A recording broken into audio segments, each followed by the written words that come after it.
Hello everybody, welcome back to Ted Takes Stuff Apart. Here I will be going through a method that I've used to take out the CV axles in the Porsche 944, more specifically my S2. So here's a quick breakdown of some of the stuff you'll want to use or that might be helpful.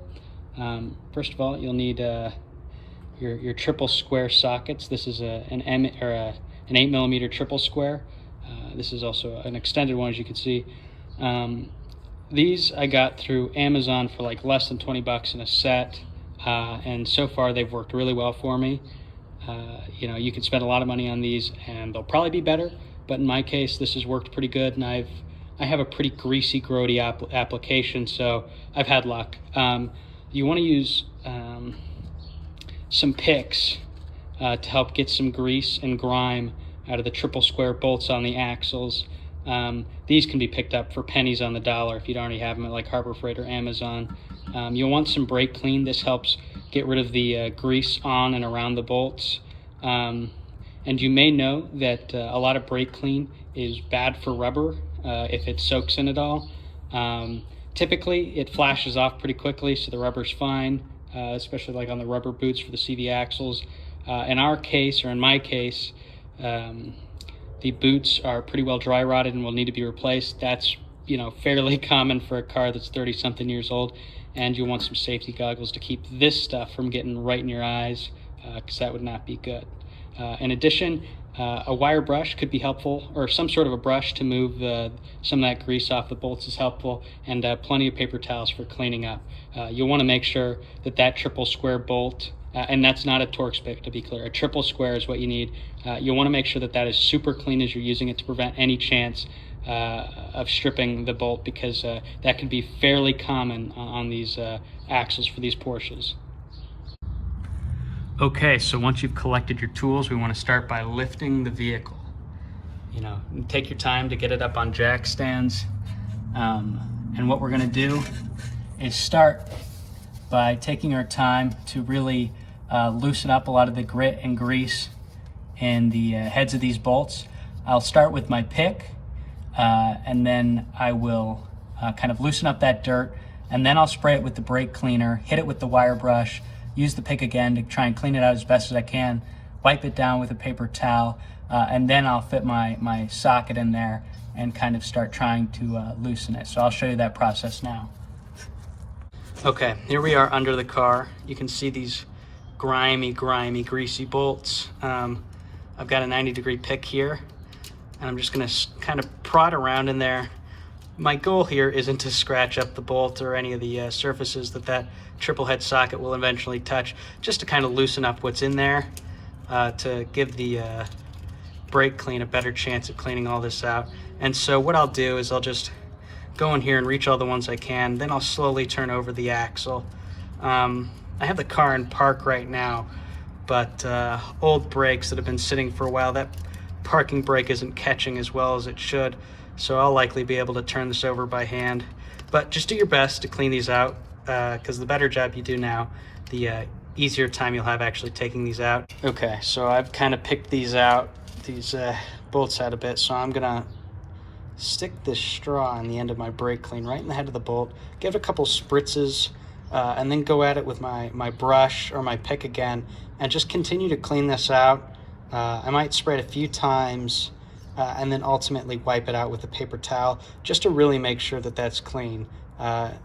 And you can test this once you've attempted to clean it by sticking the end of that triple square socket into this fastener, and if you stick it in and then pull it out once it's been fully seated, if it's all covered in gunk, give it a few more sprays with brake clean and wipe it out again, just to really make sure, because this ultimately will help you remove it. It will make it easier. So just make sure this is as clean as you can possibly get it.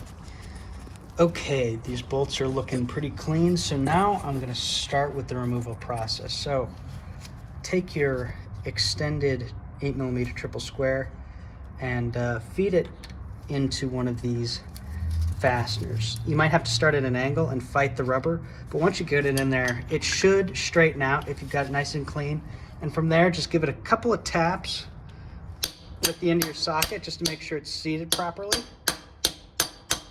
and then you're ready to go. It's important to know when you're taking these out, you want to have your parking brake engaged. Sometimes if you're like me on the other side, my parking brake doesn't fully engage or it's a bit seized, so it'll even rotate, even if I have the parking brake enabled. For this demonstration here, I've got the parking brake released, but there's a couple of tricks you can do even if that parking brake doesn't hold, and here's what I'll show you next, okay? So what I recommend doing is actually just throwing one of the wheels back on the car. This extra weight from the wheel will typically provide you enough leverage to go ahead and remove those bolts. All you need really is 2 lug nuts placed back and forth. Just tighten them down by hand, and from there you should be good to go. Again, if you have a parking brake that is a bit seized up and doesn't exactly like to stay in one place, what you can do is take one of these wheel ramps, and for the case of taking these bolts off, you can chock the wheel ever so slightly, just slide it in, kick it in, so that way as you're spinning the bolt, undoing it, the wheel is turning into the ramp and forcing itself to stay. It can't rotate uphill. You're not going to generate enough torque by hand to beat the physics on that thing. So that'll keep the wheel absolutely stationary, which in turn will keep the whole axle stationary, which will allow you to loosen up all those bolts really easily. So that's just one quick tip, is to actually just use a wheel chock. It probably doesn't even have to be that big. You might even be able to get away with like a piece of wood or something, but that's a tip. Okay, so I've gone through and loosened all these bolts. I'm able to remove them by hand. What you might find is that you can access 3, maybe 4 of them, and then what you'll have to do, if you've got a good parking brake, is drop that down and then rotate the tire behind you to get this whole assembly spinning so you can get access to these other ones. So now that I've got these removed, I'm going to go ahead and remove my wheel and tire, set that back off to the side, release my parking brake so I can rotate this freely, and I'm just going to go through by hand and remove all these. And what you'll notice, and what you can't really see with mine because of all the grease, is there's actually a bracket that attaches every 2 bolts. So there's 3 brackets in total around the axle, and so these bolts are pretty long, and what you'll find as you pull them out is that they run into this boot. Just use your finger to press up on it and pry these bolts out. They like to come out in pairs, so try to remove them like that and just set them off to the side. And I'll get back to you once I'm ready to hang this axle up. With all the bolts undone and taken out from the CV axle, what you can do now is kind of hold it in place with one hand as you place some sort of a cover over the end of the axle and hang it up.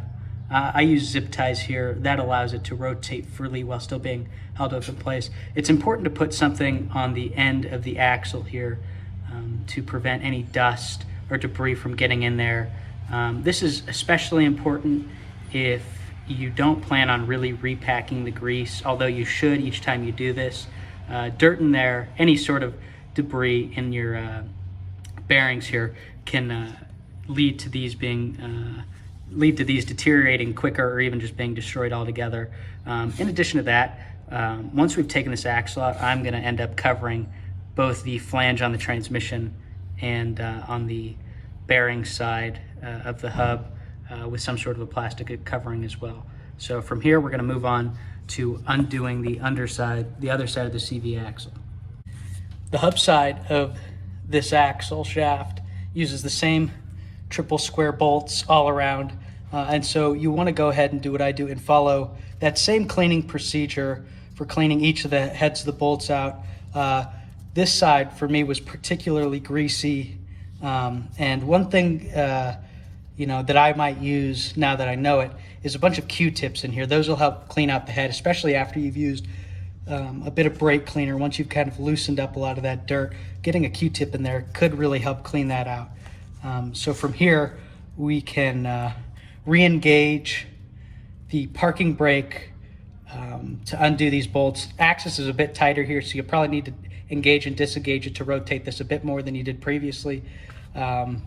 Also, if you're using the wheel method where you put the wheel back on, now's the time to do that. And if you're even using the method where you have a wheel ramp acting as a chock with the wheel on the other side of this hub, you'll want to flip the direction of that wheel ramp, because now we're going to be rotating the axle in the opposite direction, so that will fight it in the correct way. So from here, I'll come back to you guys once I'm removing these last bolts, and well, I'll show you how to get rid of this or take this axle out.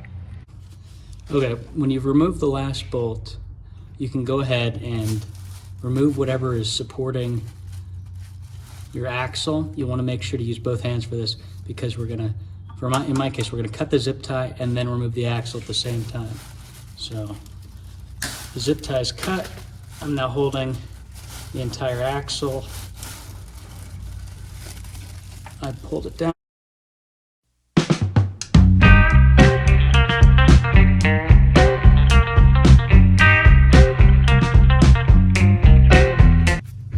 Okay, so it took a bit of prying, but we were able to get this axle out. Now's a good time to kind of clean up these areas and then cover them with plastic until you're ready to install.